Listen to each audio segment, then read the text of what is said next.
I don't think there's anything wrong with a couple of bros plundering booty together. We don't need to put a label on it, right? Look, there has never really been a good 7 seas swashbuckling ship-to-ship combat in official D&D. Which is weird because there's a lot of cool pirate stuff in this game. Swashbuckling rogues and giant sea monsters, and even Spelljammer was kind of sold as pirates in space. But it's never been delivered. Sure, you can give a ship a stat block, but that does not epic sea combat make. Well, no more. This is everything you need to run badass ship-to-ship or ship-to-monster combat in Dungeons & Dragons. These mechanics are from Loot Tavern's Voidsea, which is actually out right now on Kickstarter, but the mechanics we're talking about, you can get those completely for free in a PDF you can download from the site. I'll link it down below. Okay, first things first, D&D is a magical world. In real life, a big ship like a galleon requires dozens of crew to operate and sail. In Voidsea, between arcano-mechanical components and the fact that adventurers are just kind of more badass than your average guy,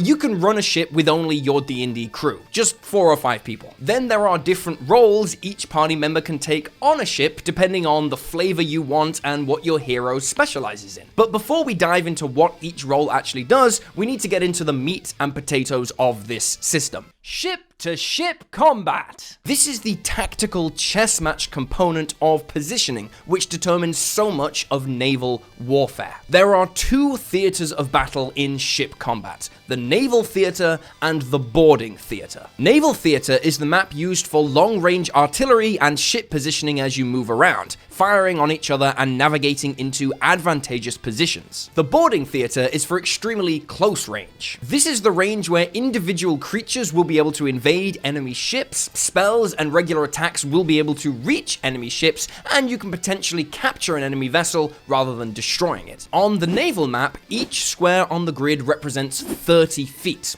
On the boarding map, it's just regular 5e, a square is just 5 feet. The boarding map is also used to show where everything is on a ship and track your own character's movements as you run around and fire guns or man the helm, etc. When you're battling in ship-to-ship combat on the Voidsea, you typically use both of these maps simultaneously. When ships become linked, which is a new condition when they're basically just tethered together, you can drop the naval theater map and just go ship-to-ship. Unless there's a kaiju or other ships and hazards at play in the wider ocean that you still want to track, obviously. Now let's talk about your actual roles on the ship. What can you actually do? The Voidsea book actually has skill trees that you can specialize into as you level up, sort of giving you a profession on top of your regular class. But for this, for the purposes of just playing today, you can just pick the role that you want to play. The captain is going to want good charisma if possible. For helmsman, you're going to want high wisdom. We'll get into why later. Artillerists are the people manning the weapons. Taking points in the gunnery skill tree will get you better at that. See the full book for more details.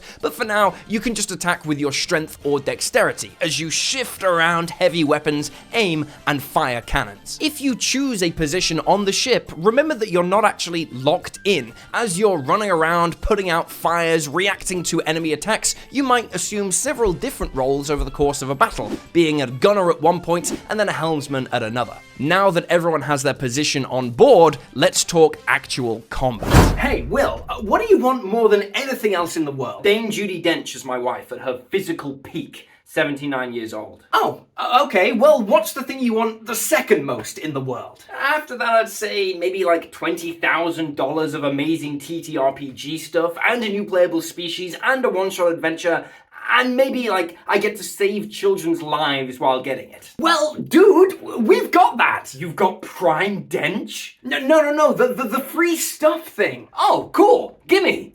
Do you want this giant mimic battleship for your games? Or some dice cursed by Will Wheaton himself? What about the new Pathfinder Quest board game? Or a player's handbook signed by Anjali Bhimani? Or this giant D20 with a kraken inside by Terratop Workshop? The TTRPG community has come together to donate tens of thousands of dollars worth of rewards in support of Power Word Meal. It's a fundraiser I created with the United Nations World Food Program to feed vulnerable children and families in areas areas affected by war and famine. All you need to do is click the link in the description and donate to the fundraiser. It takes literally 20 seconds. Just by donating, you get over 200 pages of amazing stuff, including a new species and a ready-to-play one-shot for both Pathfinder and D&D, and a ton of expansions for your games from the DM's Guild. Then for every meal you donate, you can enter into a giveaway to win these awesome prizes. You can win multiple things, so the more lives you save, the more stuff you can get. Stuff from Legends of Evantris, Deborah Ann Wall, The Dungeon Dudes, Ginny D, Pointy Hat. Over 100 incredible creators have donated stuff for you. All you need to do is grab this moment to save a life. Take 20 seconds to donate to Power Word Meal. 100% of the money raised goes to the United Nations World Food Program charity Share the Meal, who save lives daily. Let's play games and be heroes. Link is in the description. Just remember to enable email notifications, because that's how we send you your prizes. Thank you for saving lives today. You are amazing.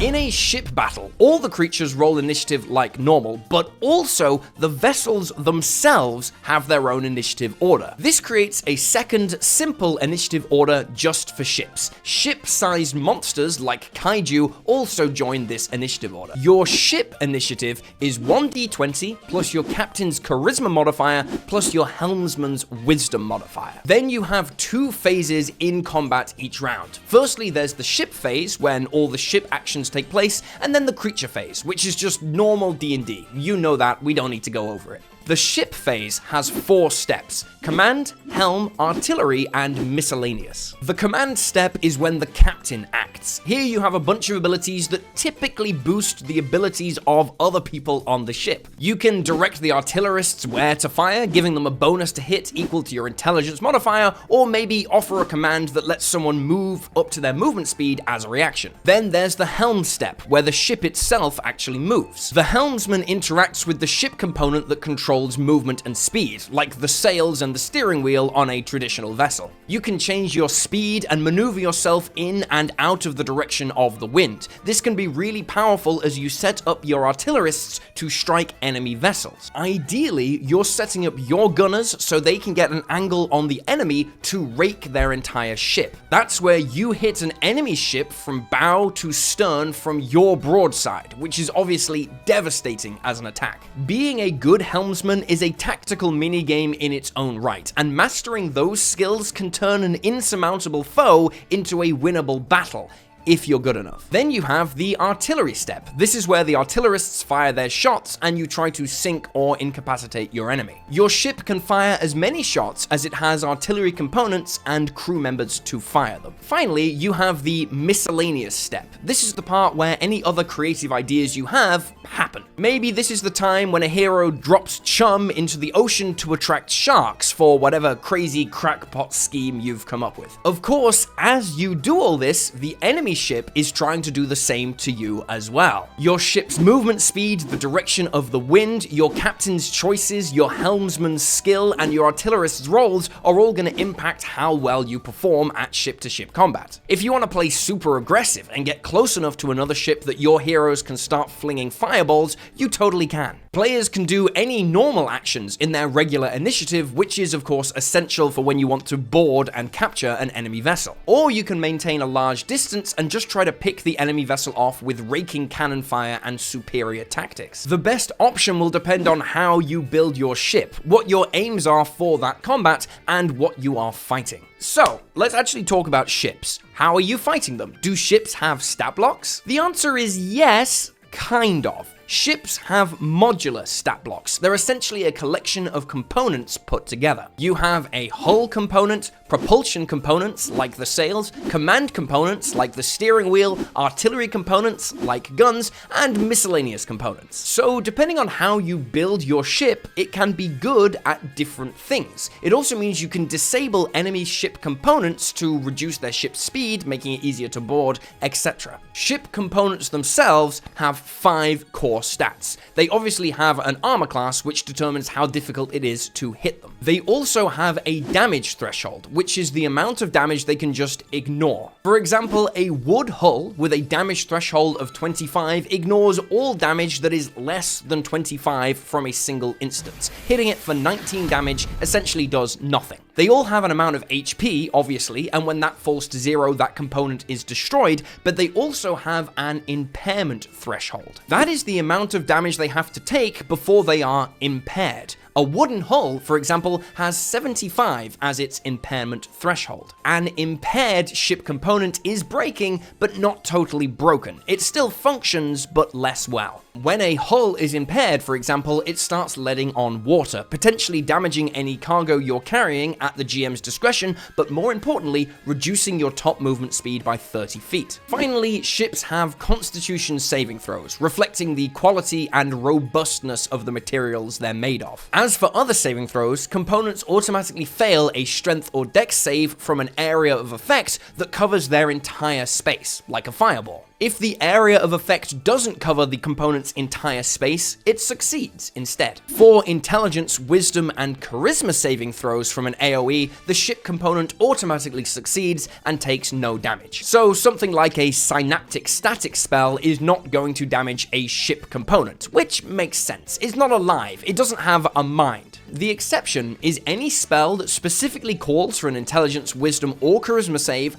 and says it can target objects. If such a spell hits a ship component, that component automatically fails. I'm not sure if such a spell exists, but if it does, that's what happens. Destroying the components of a ship by focusing your fire from afar is definitely one way to go about sinking an enemy. You can also take a ship by getting close, linking with it, swinging across, and just killing everybody on board. That way, you might capture a ship without damaging it, and then you can steal its components to add to your own vessel. Of course, catching an enemy ship without even impairing its means of propulsion or its guns sounds unbelievably risky, but if your players are like mine, it's the type of psychotic crackpot idea they might try. The sample ship you get in this PDF is Jaws, which is actually a living mimic ship, which is slightly too big to fit on screen. It's got a couple of masts, some artillery, and some miscellaneous components, including the jaw ram, which grapples an enemy ship when you bash into them. It's also got a CR to reflect roughly how powerful it is, and of course, you can just fight this. This is essentially a stat block players can fight. Or you can sail this, or whatever ship you build across your campaign, and set out to sea to find treasure and fight monsters. Final thing I gotta say, aside from the fact that all of these mechanics, they're free, you can download them from the Kickstarter, and you should absolutely check this project out, it is amazing, is that all of these mechanics, they don't have to be for water combat. You could totally tweak a couple of things and make this airship combat, or even space combat. You are not limited to the 7 seas, just a small reskin and boom, you're in Star Wars, baby. And if you want this ship for free, I am sending it out. I'm sending out over $20,000 worth of awesome TTRPG stuff to people who save a life by supporting Power Word Meal. All you need to do is go to the link in the description or up here on screen and donate any amount of money, even just $1, to feed vulnerable children and families worldwide. You can save a life right now, and you'll receive a PDF of awesome TTRPG content for free, including a ready-to-play adventure for both Pathfinder and D&D, a bunch of Chepeku maps, a new playable species, and a link to enter the giveaway. The more meals you donate, the more chances you have to win. Just remember to click Allow Emails when you donate so you can receive the email with the free PDF. There's giveaway prizes from Pointy Hat, Ginny D, Deborah Ann Wall from Daredevil and Critical Role, Anjali Bamani from Critical Role and Overwatch, and hundreds of other creators and brands. All for you, and all it takes is saving a life for as little as $1. It takes 30 seconds to save a life. Just click the link, grab all of the free stuff, it's down below. The PDF alone is worth like $30. It's over 40 pages of amazing stuff. And that's all I've got. Thank you so much for saving a life. Remember to check out Voidsea on Kickstarter, and yeah, check out other videos on the channel. I'll see you next time.